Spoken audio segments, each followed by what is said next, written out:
జిల్లా నారాయణఖేడ్ మాజీ ఎమ్మెల్యే భూపాల్ రెడ్డి ఆధ్వర్యంలో బీఆర్ఎస్ పార్టీ కార్యాలయంలో మాజీ ముఖ్యమంత్రి కేసీఆర్ పుట్టినరోజు వేడుకలు.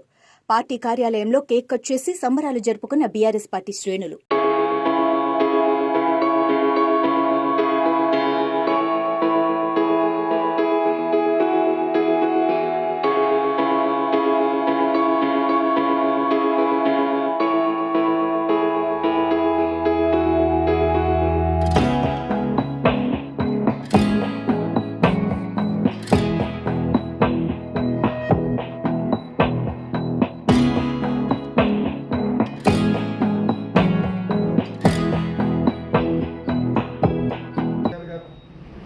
సహకారంతో నారాయణఖేడ్ సబ్స్టేషన్లు ఏర్పాటు చేసుకున్నాం.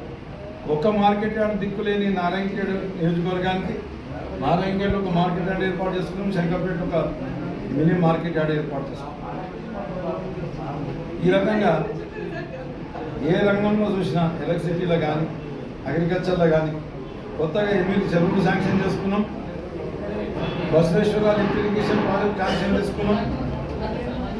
అది 1774 కోట్లతో 80 కోట్లతో చెరువులు, 25 కోట్లతో నల్లవాగు రీమోడలింగ్ శాంక్షన్ చేసుకున్నాం. ఇరిగేషన్లో అభివృద్ధి చేసుకున్నాం. రోడ్ల విషయానికి వస్తే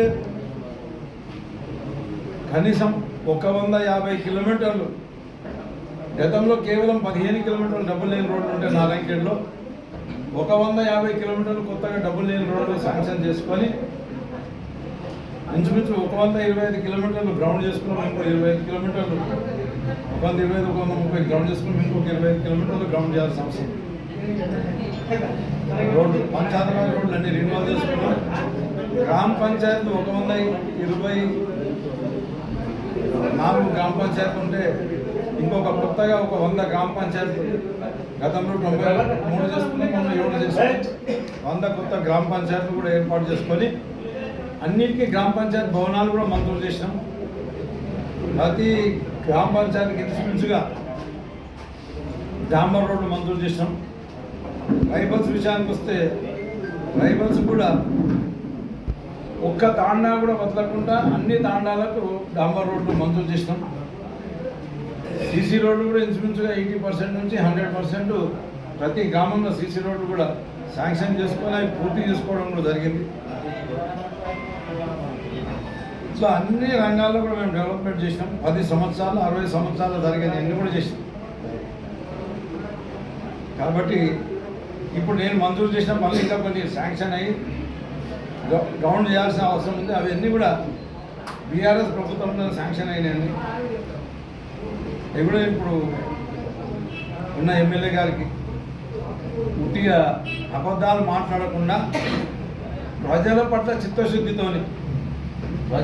చిత్తశుద్ధితోని నేను ఏ రకంగా అయితే ప్రజల కొరకని ప్రజలతోనే ఎన్నుకోబడినా కాబట్టి ప్రజలకు సేవ చేయాలని ప్రజల కొరకని నేను ఏ రకంగా అయితే కష్టపడ్డానో కక్ష సాధింపులు అవన్నీ కూడా పక్కన పెట్టేసి అభివృద్ధి పైన ఫోకస్ చేసి నేను శాంక్షన్ చేసిన గ్రౌండ్ చెప్పి నువ్వు కొత్తగా శాంక్షన్ చేయకున్నా పర్వాలేదు, అవి గ్రౌండ్ చేసి ప్రజలకు మేలు చేయాలని చెప్పేసి వచ్చి అబద్ధాలు నిన్న మాట్లాడు అసెంబ్లీలో చూసిన అన్నీ అబద్ధాలే. శంకరంపేట మండలం కలుపమని కొత్తగా అడుగుతాడు. శంకరంపేట మండలం కలపాలని చెప్పేసి ఆల్రెడీ తీసుకుపోయి పిటిషన్ తయారు చేసినాము. అటు మెదక్ ఎమ్మెల్యేని ఒప్పించినాం, మినిస్టర్ని ఒప్పించినాం, ఇటు కలెక్టర్ని ఒప్పించినాం, అటు కలెక్టర్ని ఒప్పించినాం. తీసుకుపోయి ఏడుంది అది ఇప్పుడు సీఎం ఆఫీస్లో ఫైల్ ఉంది. నీకు చిత్తశుద్ధి ఉంటే నేను ఫైలింగ్ చేసి తయారు చేసి ఆడ పెట్టింది. ఒకవేళ నీకు సీఎం నీకు మాట వింటే, వినకపోతే వదిలిపెట్టేసి, వింటే పోతే ఎంబడి సంతకం పెడితే శంకరంపేట మండలంపై ఎడగలుస్తుంది, సంగారెడ్డి జిల్లాలో కలుస్తుంది. మాటలు మాట్లాడతాయి ఇప్పుడు సరిపోదు. తర్వాత ఆయన ఏమంటాడు, కంకిలో తడకలు కొత్త మండలం ఏర్పాటు చేయాలని మాట్లాడుతాడు. కంకి మండలంలోకి వెళ్ళి తడకల మండలంని ఏర్పాటు చేసే కొరకని నేను దరఖాస్తు పెట్టిన అన్నీ చేసిన. వాళ్ళు కేవలం రాజకీయాల కొరకని ఓట్ల కొరకని వాళ్ళు పుట్టిన నాటకాలు ఆడారు. ఈరోజు కూడా అక్కడ అడుగుతున్నది గదే నాటకం. ఆడ అసెంబ్లీలో అడుగుతుందంటే అది కేవలం నాటకమే. ఎందుకనంటే జీవో ఆల్రెడీ ఇష్యూ అయింది. ఆబ్జెక్షన్స్ క్లియర్ ఏమైనా ఉన్నాయని అడిగినారు. ఆబ్జెక్షన్స్ కూడా క్లియర్ అయిపోయినాయి. కేవలం ఆయన రెడీగా ఉన్న ఫైల్ని వాళ్ళ సీఎంతో ఒప్పించేసి ఇమ్మీడియట్గా ఫైనల్ ఫైనల్ పబ్లికేషన్ చేయాల్సిన అవసరం ఉంది. నేనేదో సాధిస్తున్నా ఏదో చేస్తున్నా అని చెప్పేసి మాట్లాడుతున్నా, అది ఘోరమైన పని. వీళ్ళు అధికారంలో ఉన్నప్పుడు కనీసం నీళ్ళు తాగిపోయలేదు నారాయణఖేడ్ నియోజకవర్గానికి. ఈరోజు ప్రతి ఊరికి ప్రతి ఇంటికి నల్లా పెట్టి నీళ్ళు తాగిపిస్తున్న ఘనత కూడా మాదే అని చెప్పేసి తెలియజేస్తున్నాం. ఇంకొక తుగ్లక్ ఆలోచన వీళ్ళం. అతనే అసెంబ్లీలో మాట్లాడుకుంటూ చెప్పిండు ఎమ్మెల్యే గారు. ఏమని చెప్పిండంటే, గతంలో మా నాయన ఎమ్మెల్యే ఉన్నప్పుడు, సురేష్ శెట్కర్ ఎంపీ ఉన్నప్పుడు ఒక ప్రతిపాదన, ఎంపీ కూడా లేడు ఆయన, something MLA MP, Rajasekhar Reddy పీరియడ్లో మేము ఒక ప్రతిపాదన తయారు చేసాం. ఏ ప్రతిపాదన తయారు చేసిందంటే, వాళ్ళు నల్లవాగు ప్రాజెక్టు ఎఫ్టీఎల్ లెవెల్ 1493 ఫీట్లకు ఎఫ్టీఎల్ లెవెల్ ఉంటుంది. ఆ ఎఫ్టీఎల్ లెవెల్ కంటే కిందనే, అంటే 1387 ఫీట్ల లెవెల్లో కెనాల్ తీసి నల్లవాగు ప్రాజెక్ట్ నిండక ముందు ఆ నీళ్ళు తీసుకుపోయి నిజాం సాగర్. ఎవరైనా వాళ్ళ సొంత ప్రాంతానికి ప్రయోజనం కొరకని కష్టపడాలి, కానీ దీన్ని పాడు చేసి దీని కింద ఆయకట్టు ఎండబెట్టేసి సిర్గాపూర్ మండలం, కల్లేరు మండలం, అట్లనే బ్యాక్ వాటర్స్ నుంచి కంకి మండలంలో వాడుకుంటారు నీళ్ళు.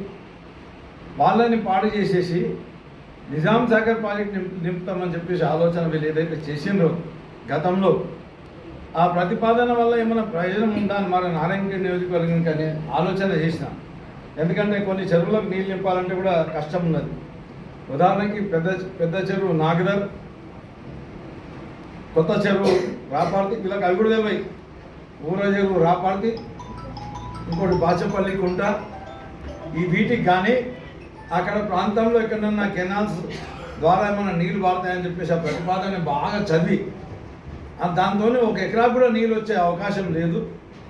ఆ ప్రాజెక్టే 100% ఫెయిల్యూర్ ప్రాజెక్ట్.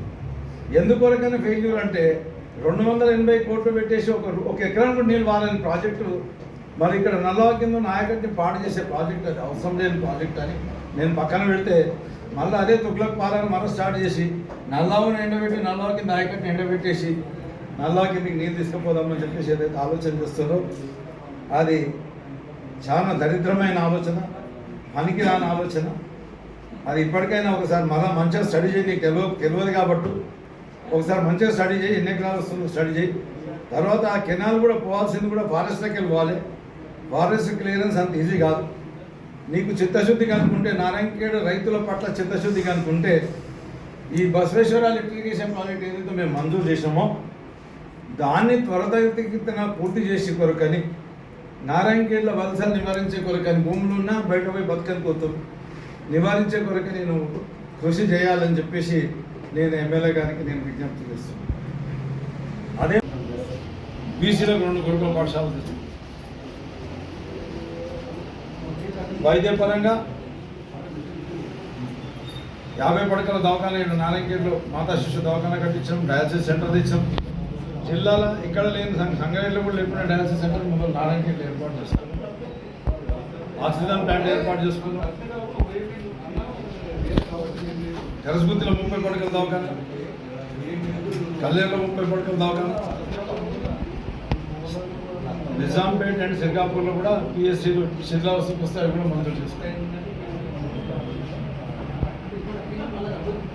ఇట్లా విద్యాపరంగా, వైద్యపరంగా, ఎలక్ట్రిసిటీ పరంగా సబ్స్టేషన్లు గతంలో 60 సంవత్సరాలు ఎన్ని సబ్స్టేషన్లు ఏర్పాటు చేశారో అంతకంటే ఒకటి ఎక్కువ సబ్స్టేషన్లు మా 10 సంవత్సరాలు